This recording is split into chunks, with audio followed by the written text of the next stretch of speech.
Welcome to Spotlight Sessions, where we shine a What's light your on story? incredible individuals. What does accessibility mean to you?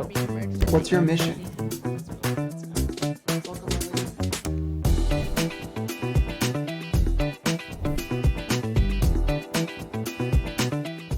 Welcome all to accessiBe's Spotlight Sessions, where we shine a light on incredible individuals and organizations and the work that they do. I'm your host, Josh Basil. I'm a C4-5 quadriplegic, paralyzed below my shoulders, and a power wheelchair user. I'm the Community Relations Manager at accessiBe and a passionate disability rights advocate and trial attorney, focused on breaking down barriers to access and inclusion for people with disabilities. Today on accessiBe Spotlight Sessions, we're joined by Marlene, Sallo, the Executive Director of National Disability Rights Network. Welcome, Marlene. Welcome. Thank you very much for having me. I'm excited to have you on. You've had an incredible journey and do so much. So let's dive right into that. Tell us a little bit more about yourself and what you love most about the law and the legal system. Absolutely. So just for description purposes, I'm wearing, I have shoulder length brown hair with a little gray in it. I'm wearing black glasses with a beige trim.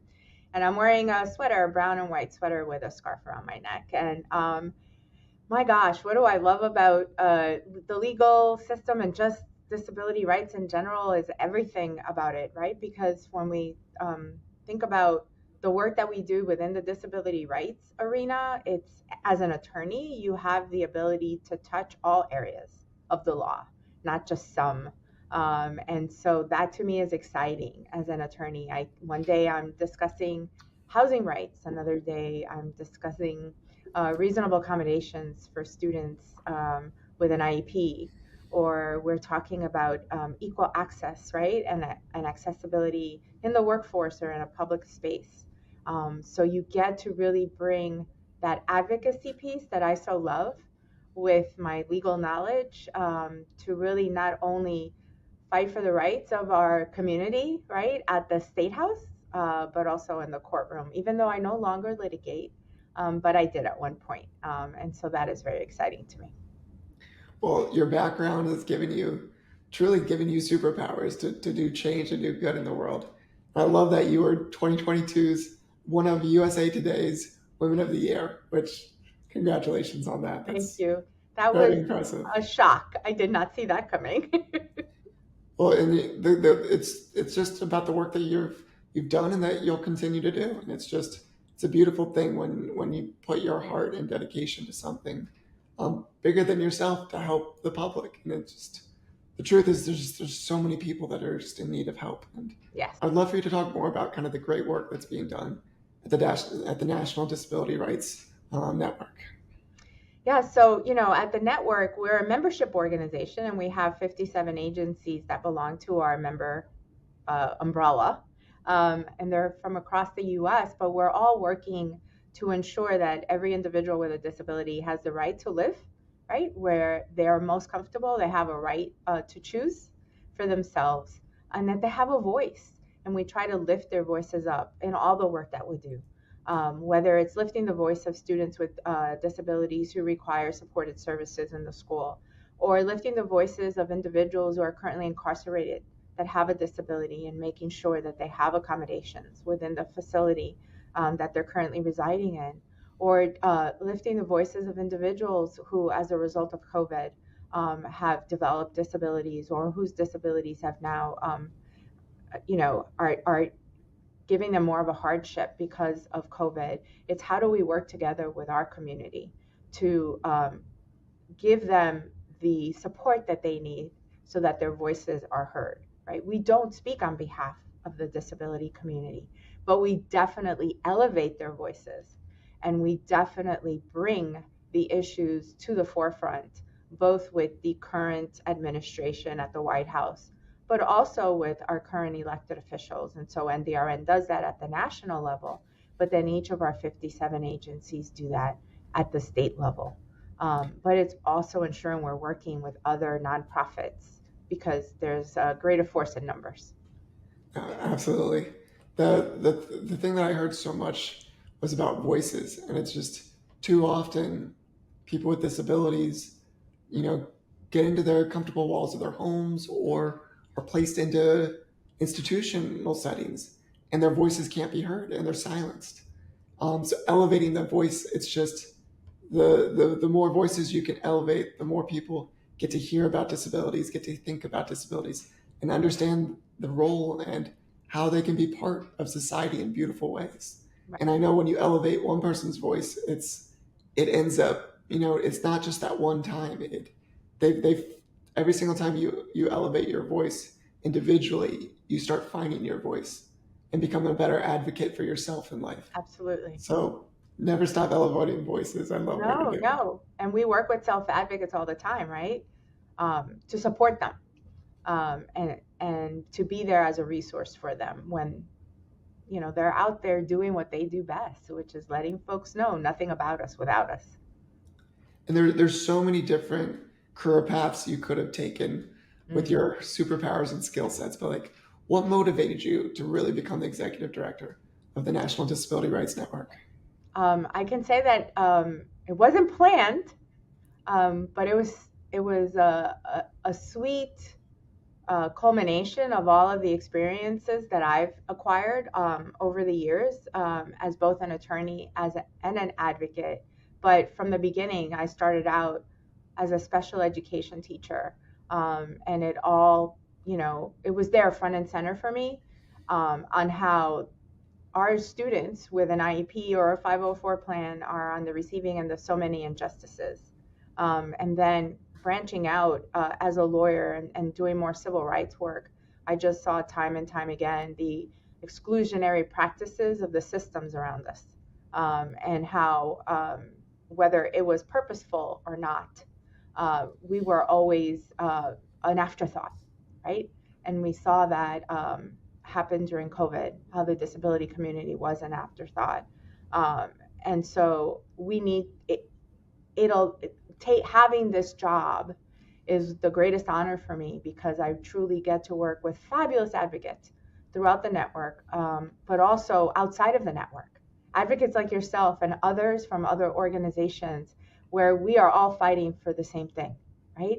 And it's for the rights of our community to ensure that each and every one of us is heard and that each and every one of us has access to the services that we deserve, right? And that are owed to us in order for us to live an equitable life, right? Because we always talk about equality, but having equal treatment means nothing if it's not also equitable and just.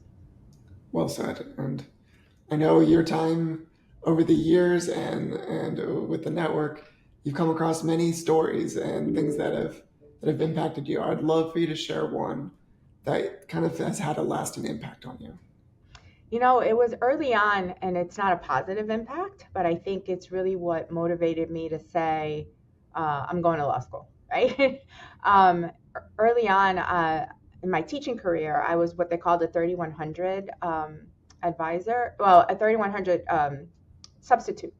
And I was doing a transition meeting with a young man who was about to age out of special education. And, they met with him to do his transition IEP. And he said, I want to go into the military. I want to go into the Army. And here's a young man at 21 years of age who this is his passion. This is what he's always wanted to do. And it was at that moment, right? Like the weeks before graduation that they said to him, you don't have the cognitive ability to go into the Army. And here was this young man just break down and start crying in this meeting because no one ever bothered to talk to him throughout his entire school career from the age of 14 and help him make a plan as to what was next post high school and to help him figure out ways that he could really reach his full potential, even if that didn't mean that he could go into the Army like he really wanted to. And I thought it was so unjust and so inhumane, right? To wait until the last minute to let him know this. And so to me, it brought home like this young man was never seen, he was never heard. No one ever bothered to get to know him and to have that conversation with him. And so for me, it was a decision at that point in time. It's like, I'm going into law, I'm making sure that the rights of those who have been marginalized for so long are heard and amplified, and ultimately It's that intersectionality piece that played a role in me representing the rights of youth with disabilities who were dually involved in both the juvenile justice and foster care system, and really bringing that home, making sure that they had the services that they deserved and needed in order to really grow into their full self, right? Like their full capacity. Oh, that's powerful. And it's just people fall through the cracks when they don't get the service they need throughout their journey. It's not the services they need at the very end of the journey. It's the beginning, middle, and end, because those conversations help guide people in the right direction.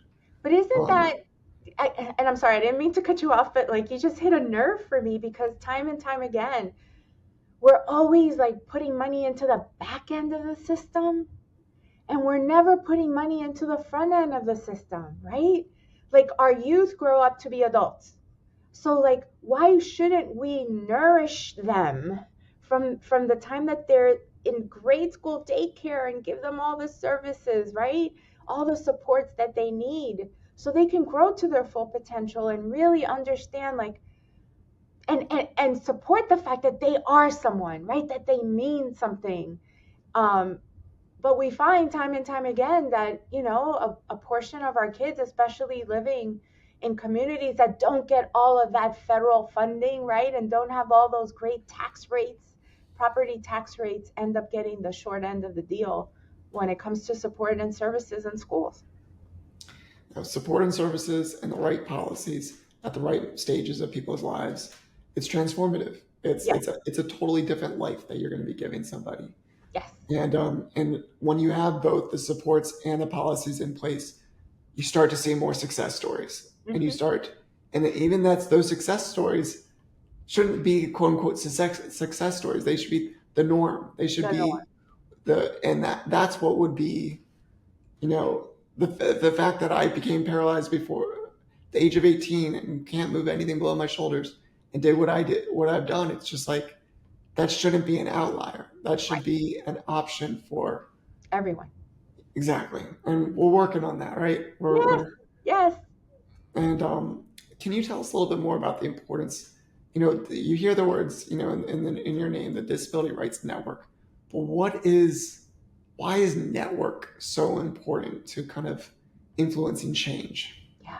So we're so unique in the sense that we are federally mandated, all 57 agencies, NDRN, but take it up a notch, right? We have access authority, which not any other agency has.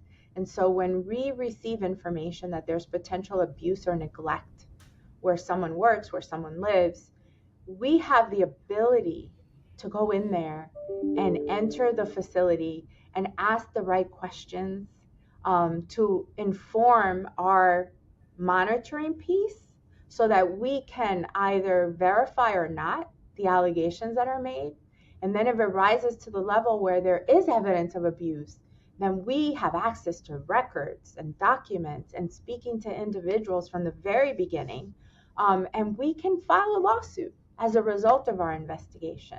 And no other agency has that capacity. And so we always find other agencies kind of want to hook the back into the back of our train, right? So that they can have access and entry. And so because of that access, you know, we've been able to identify situations where there have been groups of individuals with IDD who are being abused in the home that they reside in. Their, you know, Social Security checks are being taken away from them. They're made to work without any support systems or any money to really have access to food and clothing and you know, incidentals that any other human being would have access to. And it's that capacity to let folks know that we're here for you and we're going to identify, you know, how the system has failed you, and we're going to stand with you and push back against that system to try to find correction is so very important. And do something about it. Yes. Yes. One of my favorite questions I love asking guests is, what is the first thing that comes to mind when you hear the word accessibility? Oh, it is providing a space for everyone and not just some. Period. Well said. That's it. I love it. I love it. And what role do you believe technology plays in making the world more accessible and inclusive? Well, it provides an opportunity, right, for everyone to be at the table. I mean, we saw this, we tend to think about the webcam, which we're using today, right? It's technology, right? And so prior to COVID, there was all this pushback from employers. You can't work from home. You have to be in the office, right? Brr, brr, brr, brr, brr. Even though some folks were seeking it as a reasonable accommodation. And then all of a sudden, COVID drops and everything shuts down. And within 24 hours, everybody has a webcam and they have a laptop and people can work from home. And who benefited most, I think, is our community. Our community, because now employers realize that you don't need to be physically in the office, right? I can give you any and all technology that you need to conduct your work from home. And so we've seen an uptick in employment within our community because of that accessibility. And so, I have independence when there's technology around me and when I have access to technology, right?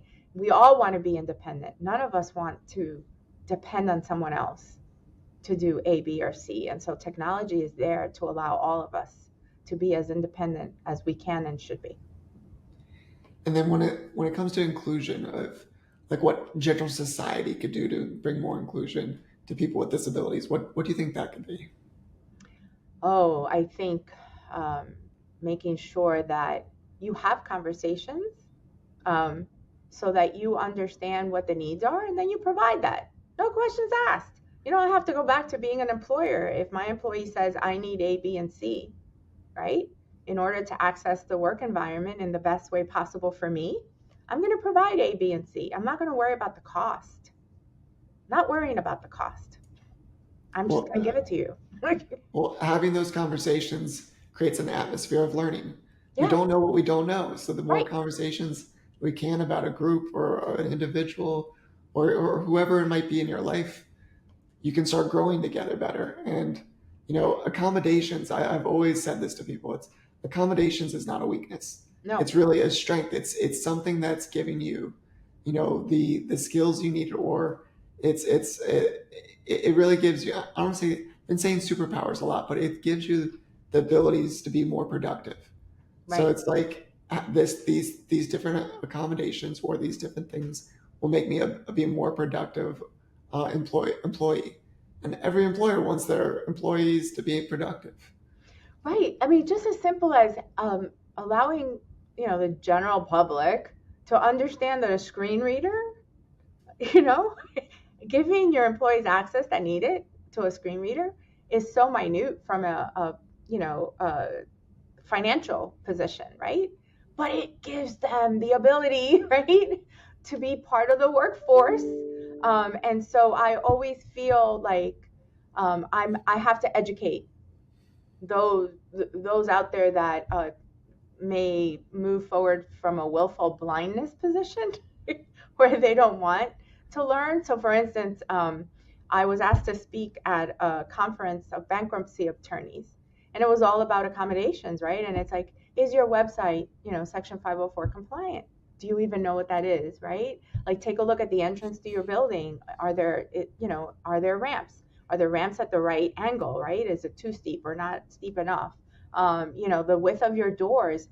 And they were like, well, why do I have to worry about that? And I said, because you're a public facing entity. And if someone comes to seek services from you, it has to be accessible, right? And then all of a sudden it's like, I never thought of it that way. Never thought that my website needed to be compliant. And I was like, yeah, and if a P&A decides to hone in on it, they can sue you for it, right? So be Well, cognizant of that. thank you for having these conversations and helping others to learn. Right? That's the key, is when you're having a conversation and someone says something, right? That I like to say is an uneducated viewpoint, then it's up to me to educate you. And then just because somebody's not doing something right then doesn't mean they can't learn and grow together. Like Right. give them the opportunity to always do better. And that's a beautiful thing in this world. And I'm a firm advocate for that. And lastly, I wanted to ask you, when it comes to the businesses and the brands of the world, What do you think they could do more regarding accessibility and inclusion? Have conversations with our community at large and not just assume that you know what's needed, right? Like, don't put out products and say, this is a great product, but then I have staff try to use it and it's inaccessible, right? And so then if it's inaccessible, then listen and receive what we're telling you, right? Don't get defensive. Bring us to the table. And I think that is the biggest concern that I have. It's just businesses move forward with this notion that they know what's best without consulting our community. And it's not that we're asking you to ask our permission. I'm just asking you to have us as part of that conversation. A seat at the table. Yes. Marlene, thank you so much for being our guest today on accessiBe's Spotlight Sessions. Really enjoyed your insights and everything that you're doing. Well, thank you for having me. It was an honor to be here today and to have an opportunity to speak with you. Thank you. And to all of our guests, thank you so much for staying to the end of accessiBe's Spotlight Sessions. Make sure to hit that subscribe button or follow us at accessiBe_community. And as always, thank you for being on this journey with us. Bye, everyone. Bye, Marlene. Bye-bye.